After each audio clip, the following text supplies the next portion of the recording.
On this episode of Just Seen It, we review the inner city drama, Won't Back Down. Look around. I'm a cop. There's drugs, there's gangs. Change the school, you change the neighborhood. It's inspiring that they set out and say, hey, we want to stand up as individuals and make something right. And I don't think that makes an anti-union picture. The a cappella musical, Pitch Perfect. Oh my God! You can sing! You have to join the Bellas. I can't concentrate until you cover your junk. I'm not leaving here until you sing. It's fluff and it's fun and it does what it's supposed to do. The animated Halloween comedy, Hotel Transylvania. Human free since 1898. I love this guy. I thought that all the emotional moments of the film could have been a lot more profound if they didn't divide the focus. And director Tim Burton's stop-motion animated tale, Frankenweenie. You're alive! You're alive! Right? It's this boy and his dog story. A lot of people can relate to that. A lot of young boys have dogs that they're very attached to. Along with our download pick of the week, all right here on Just Seen It.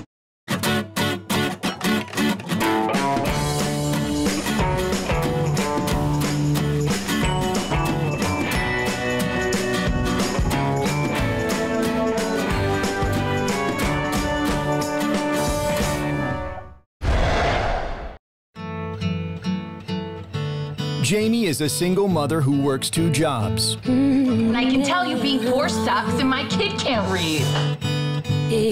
Nona is a teacher who has lost her drive to inspire students. And they're figuring out what kids are going to drop out so they know how many prison cells to build. Fed up with the neglect of their students, they decide to take over their school in Won't Back Down. Hi, I'm Leah. Hi, I'm Teresa. And I'm Sean. And we're here to discuss Won't Back Down. We've all just seen it. Teresa, what'd you think? I didn't know that I was signing up for a really big anti-union propaganda film. I thought I was going to watch this underdog story about a woman who wanted to help her child at school, but I was shocked at what I saw, and I didn't like it. I completely disagree in a lot of ways. I think it's just a good story. I don't think it's an anti-union story at all. There's a problem. We want to fix it. This is what we're going to do to go about and do it.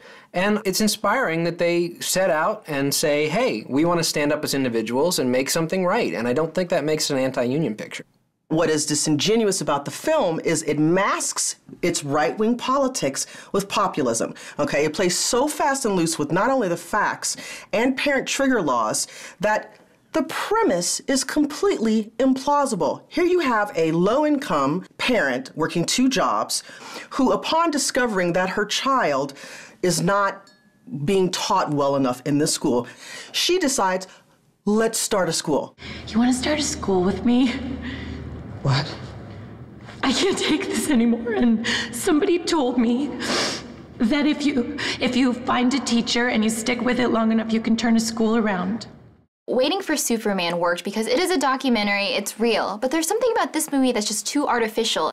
They take reality and that's how you get the message, but in this movie, they came in there with a message and then try to have a story around it, which is why it's so artificial, which is why it's so pounding you over the head. It's just too much. Maggie Gyllenhaal's character, who is Jamie, she's not particularly compelling.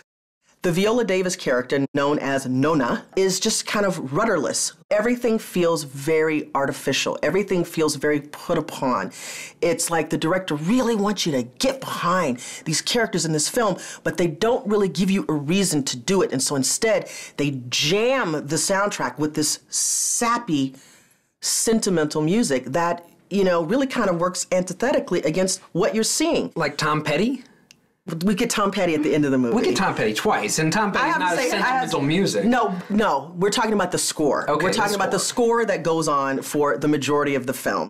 The head of the union, he was very cartoony as well as just whenever he gave his speeches, it's just like, you really, as an audience member, if you didn't have another view similar to our view, is that you would think, oh man, the unions, they really are evil. They only care about protecting themselves. It's just like the speeches that he gave were just too on the nose. We're not anti-union, we're for the kids, which I've said several times, but it's like, no, you've set it up to where it's so black and white. It's like, she's great, the unions are bad, let's battle. How are you supposed to not come away thinking this is an anti-union movie? Several reasons, because Holly Hunter is not a cartoon. Holly Hunter's part of the union. She's not the boss of the union. The boss of the union, I can see where you could say that he's cartoony. I think he's a corrupt individual within something that could become corrupt. If there had been moments where somebody actually bothered to bring the unions together with the teachers, with the parents, with the kids, and really figure out how we get to deal with that conflict, then I would say yes, it's the fair and balanced approach. You set up that there's all these like bureaucratic things you need to do, but at the end it's like, oh, we just have our feelings and we're gonna take a vote. You can't have that. And so we gotta do something right now. We need to fix Adams, and we need to fix it yesterday. Your turn. The film's execution in terms of developing really compelling characters, which I really just didn't care one way or the other whether Jamie was successful or not. I didn't really care whether Nona was successful or not. I mean, the emotional investment that they're asking us to make in these women is just not there. Well, maybe that's where it hinges. And that's where it hinges. Maybe that's where it hinges beyond anything else, because I did. I cared about the women. I cared about their children and their children's future, and so I was able to get behind it and just kind of go with it. It is schmaltzy. I mean, there's some of the dialogue I just simply didn't care for. There's dialogue where she says, there are mothers who can lift 50-ton trucks above their babies, but they're nothing like me. I mean, I don't like lines like that. That was a little over the top. We know it's Pittsburgh because everybody seems to wear a Steelers hat or there's Steelers banners everywhere. Right. That's how we indicate the city. I don't like those things, but I just thought that it was just kind of an old-fashioned tale, and I enjoyed it. While this movie may have the same message as Waiting for Superman, it came across as too heavy-handed to be enjoyed. Skip it. Won't Back Down would like to be populist rebel-rousing, but instead it's just disingenuous and dreadful. Skip it. I'm sorry, ladies. I just thought this was a nice, old-fashioned, inspiring tale, and I won't back down. See it. Our votes add up to 1 ticket, which is a stream it for Won't Back Down. Cheers. Cheers. How about the Tom Petty, huh? You know, I like the Tom Petty part. That's good.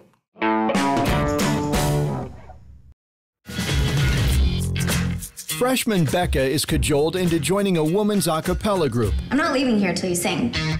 But she discovers that the group's song and dance routines are sorely out of date. There's nothing from this century on here. It's not enough to be good. We need to be different. Finding the competition fierce, Becca inspires the group to new heights. I like the way you work it. No diggity. I gotta bag it up, In Pitch Perfect. Hi, I'm Teresa. I'm Leah. And I'm Rachel. I gotta get you some meds. I'm real clear about that. I was beatboxing. Yeah. No idea. We were just inspired by the movie that we're gonna be dealing with today. Which is Pitch Perfect. We've all just seen it. Mm-hmm. So, what did you think about it? It's fluff and it's fun and it does what it's supposed to do. This is not an amazing movie. This is not going to change your world. But it's a movie that Glee fanatics are going to love to see, and there's a whole lot of those these days. It's one of the best teen films that I have seen in a long time. It kind of reminded me a bit of Clueless, not because of the content, but because it's like a movie that's fun, that's like female-focused, that's for teens, that is high quality. This is a very by-the-numbers ensemble comedy. It very much caters to the Glee fans and the American Idol fans, and it deals with this whole subculture of intercollegiate a cappella competitions. Who knew? Like, did you know that this world existed? I did not. Oh, you did? Oh. You did? Okay. You're a part of it, weren't you? No, I wasn't, because I could never sing very well. 'Cause I may be bad, but I'm perfectly good at it. Sticks in the air, I don't care, I know the slang. Sticks and stones may break my bones, but chains and whips excite me. It was written by Kay Cannon, who is part of the 30 Rock writing team, and so it's got that edge to it. It's very smart, it's very snappy, quippy, a lot of one-off jokes. The pacing is very, very good, very quick. A lot of types and stereotypes going on in this, which you're gonna have anytime you have an ensemble show or movie. But I think it's kind of smart in the way that she sets up the stereotypes and then tries to undercut them. Yeah, and for the most part, that works really well for me. There are a few stereotypes that I feel like you got to be a little bit more careful with when you're dealing. Or smarter with. Or smarter with. I mean, for instance, like there's Jewish jokes, there's fat jokes, there's Asian jokes. I thought that the handling of the lesbian character was a little bit indelicate and could have been offensive to people. There were other dumb jokes in there too, because for me, when I saw the Asian jokes, I was like, come on, this is so stupid. So I think that in a way, everybody will be offended by something, and it's an equal opportunity offender. What'd you think of the cast led by Anna Kendrick? Anna Kendrick was great, and not only that, she surprised me with how good of a singer she actually was. Like, I did not expect that from her, but I found out later that she actually had a Broadway background. There still is that underlying romantic plot to this film, where she's going to fall in love with a guy. And I've seen so many cheesy movies where that happens, and usually the girl is so sappy or so sweet. I like that she is very much an individual. You're one of those a cappella girls, I'm one of those a cappella boys, and we're gonna have a children.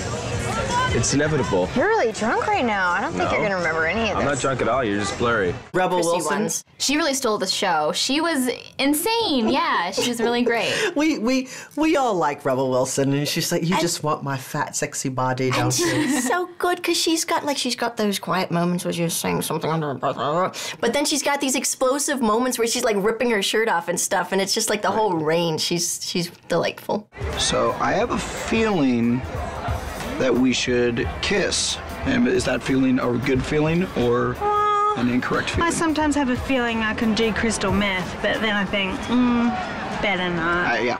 Skylar Astin's relationship with Anna Kendrick's character, I thought I completely bought it. And they play him sort of as nerd, and I have to say, he's a little bit too attractive to be completely believable as nerd, but he is... But he looked like a nerd. I'm pretty sure he's a nerd. There are good-looking nerds. Yeah, nerd. No, but he's... well, all of us, but I'm saying he's... I'm a nerd? Yes, you are. No. The color commentators are basically a running joke throughout the entire movie. They show up at each of the competitions, and it's Elizabeth Banks, who's also one of the executive producers of the film, and John Michael Higgins, who we love from all of the Christopher Guest movies. Very funny. They are just this sardonic wit that it's on the side of the film, and they're just constantly making jokes about our girls. The bad boys of a cappella have just gotten badder. Ooh, that's right, John. I'm gonna have to excuse myself to freshen up the downtown. Director Jason Moore, he has really great comedic timing. Like, he knew when to cut away, he knew how to do the pacing. It was just a really well-done movie. For such a huge ensemble, you really feel like you got to know every single one of these characters. Right. My only issue is that if you have, like, a big female power number where perhaps, like, the women are supposed to beat the men in different portions of the film, like, I want to see that. I want to see that they are hands down better. Their choreography and their singing, not necessarily as strong. I hate when people adopt these shaky camera aesthetics and they don't give you a chance to actually see the image. There's too much cutting. Sometimes they're in too close. Pull the camera back and let us actually see the movement. Let us see the form. Yeah, they should have taken the magic mic or the step-up approach. But it's true. It's like in those movies, it's like it's on display and the audience feels like they're there. Yeah. This movie doesn't show us anything that we haven't seen before, but it's perfectly pleasant, and Glee fanatics will love it. See it. Pitch Perfect is a surprisingly entertaining, high-energy movie worth singing about. So I'm going to say see it. Pitch Perfect is a pitch-perfect musical. See it.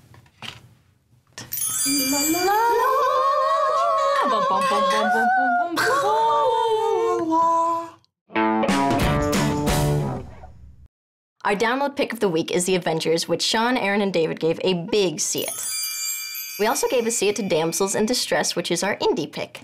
And the new DVD box set is coming out for 50 Years of Bond. With so much great stuff, you may never leave your house.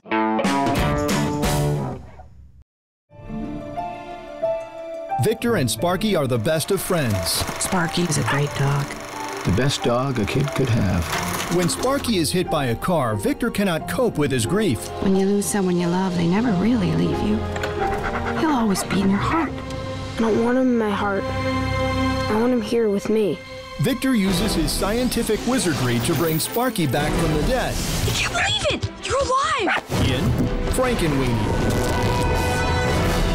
Hi, I'm Sean. I'm Liz. And I'm Aaron. And we're here to talk about Frankenweenie, the new stop-motion animated film from director Tim Burton. We've all just seen it. First off, what's the dog's name? Sparky. So why isn't it Frank and Sparky?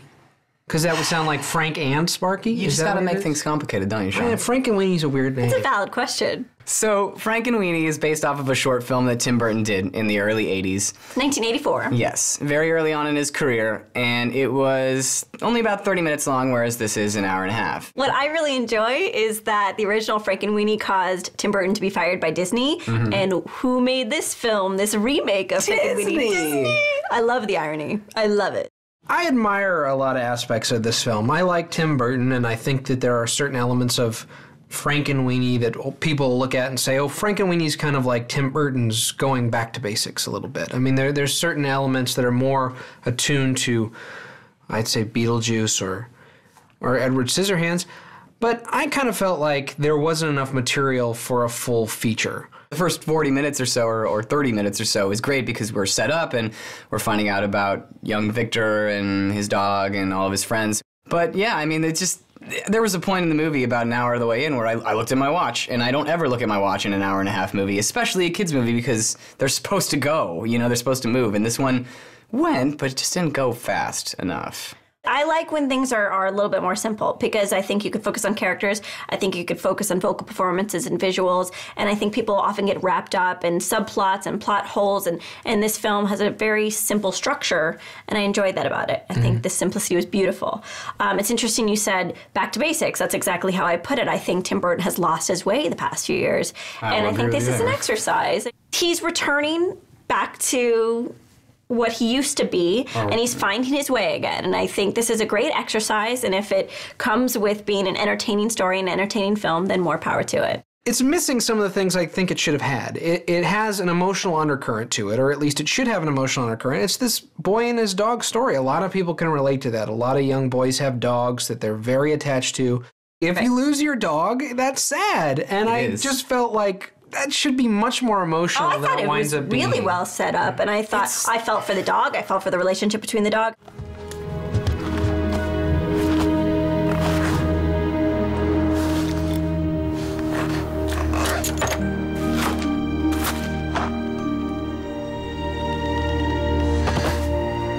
I'm sorry, boy. I thought that the voice cast was pretty good. You have Catherine O'Hara and Martin Short actually play multiple characters in this movie. Catherine O'Hara plays one of my favorite characters in the entire movie, which is this little girl who has these gigantic eyes, who just happens to have a cat who has gigantic eyes. Named Mr. Whiskers. I thought that was a great touch. She's like the girl from VHS. Just like the girl from VHS. She's just the prototypical, hello. Ooh, creepy eyes. Yes, she was great. I also loved Mr. Rice Krusky. Yes, sounds like Rice Krispies. That was Martin Landau. Played by Martin Landau, who's doing an ode to Vincent Price, which I thought was just fantastic. Everybody loves Vincent Price. There's a lot of those things, a lot of those references where you just see something from 50 plus years ago for half a second, and you're like, there's a Bride of Frankenstein moment with Sparky's dog girlfriend. There's a Jurassic Park moment too, and there's the birds moment, which I thought was hilarious. Birds moment was good. It's very self-conscious. Victor, I need your help. I asked him first. My problem bigger.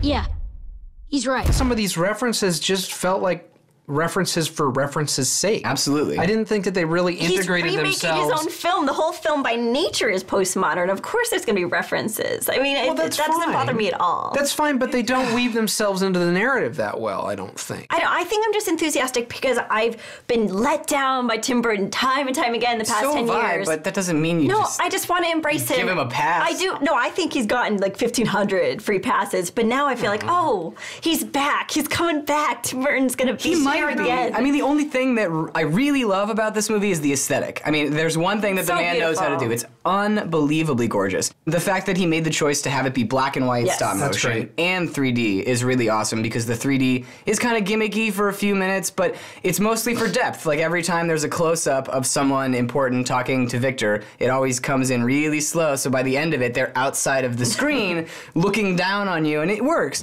It looks great and it's fun. But I wouldn't take my 3 kids to this movie and spend $15 a piece, so I'm going to say stream it. Frankenweenie has some admirable moments, but I just don't think there's enough to make it a must-see, so I have to say stream it. I thought it was beautiful. I thought it was simple. I thought it was well told. I completely disagree with you guys. see it. Looks like our votes add up to 2 tickets, which is a stream it for Frankenweenie. Huzzah. Cheers. Cheers. If I die, would you guys try and reanimate my dead tissue?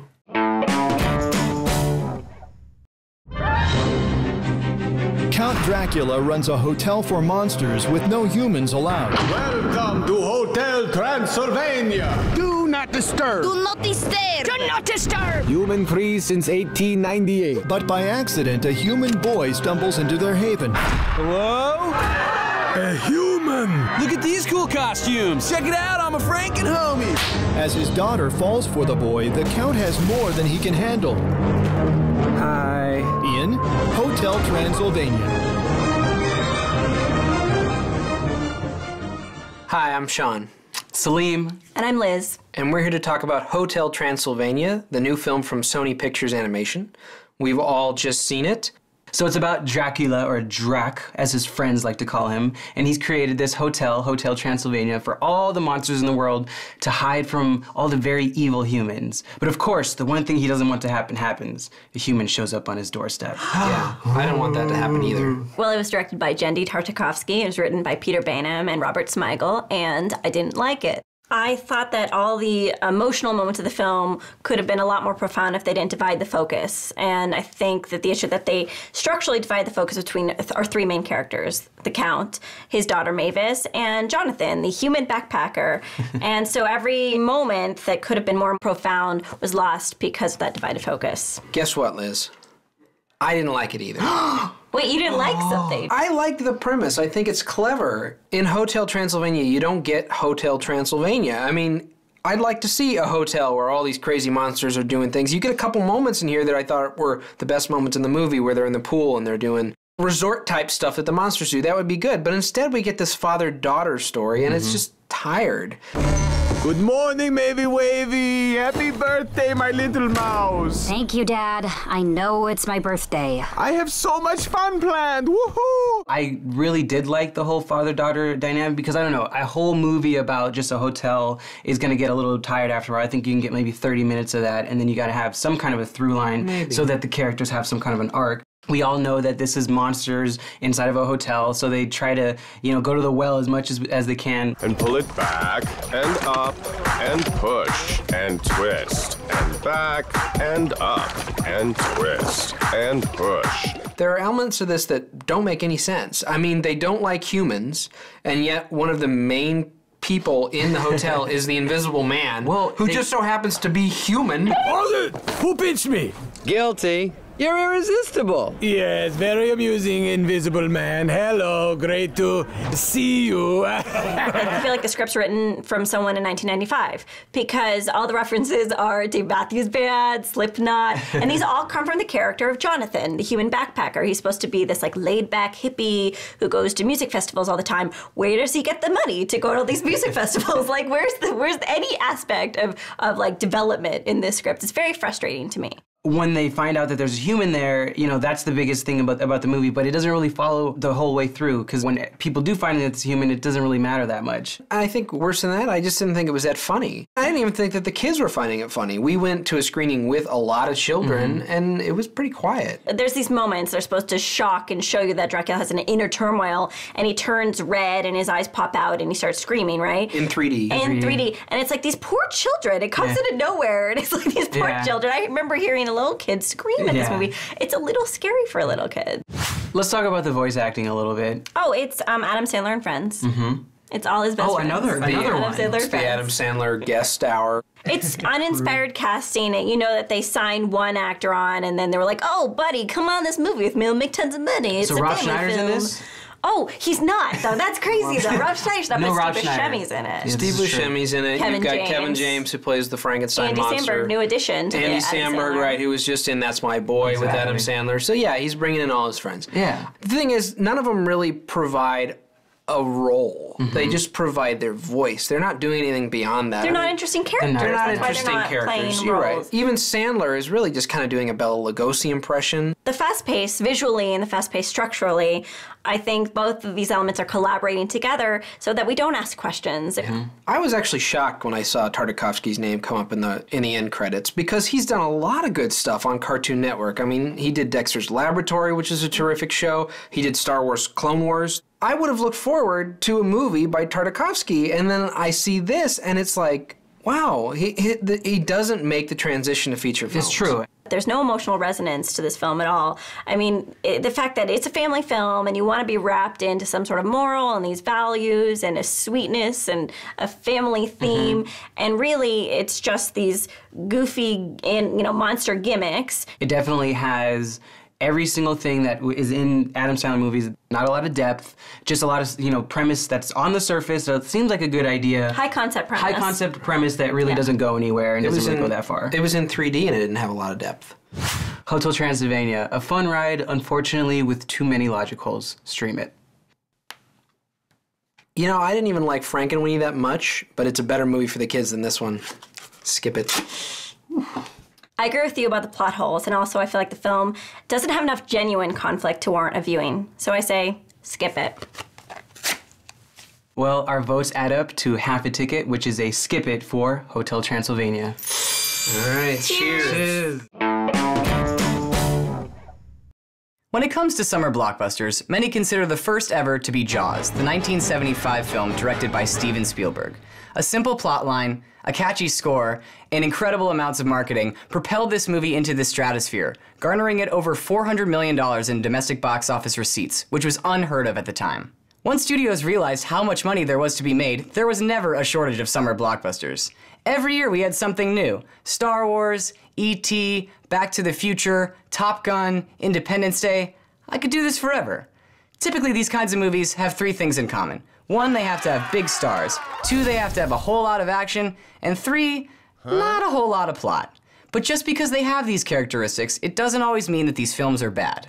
Yes, there are a ton of summer blockbusters that are nothing but popcorn-munching fun with little substance behind it.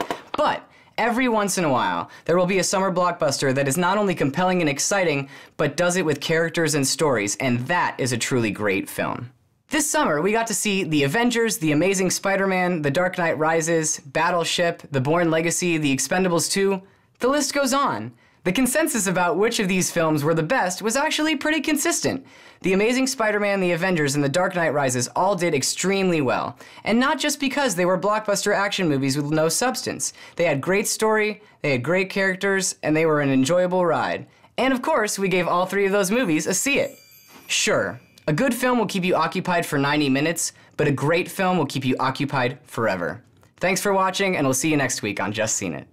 On this episode of Just Seen It, we really got into the Halloween spirit and reviewed both Frankenweenie and Hotel Transylvania. We also reviewed 2 movies that have nothing to do with Halloween, the inner city drama Won't Back Down and the musical Pitch Perfect. Thanks for watching, and catch our next episode of Just Seen It, where we do a Skyfall preview review and a James Bond retrospective. Shaken, not stirred.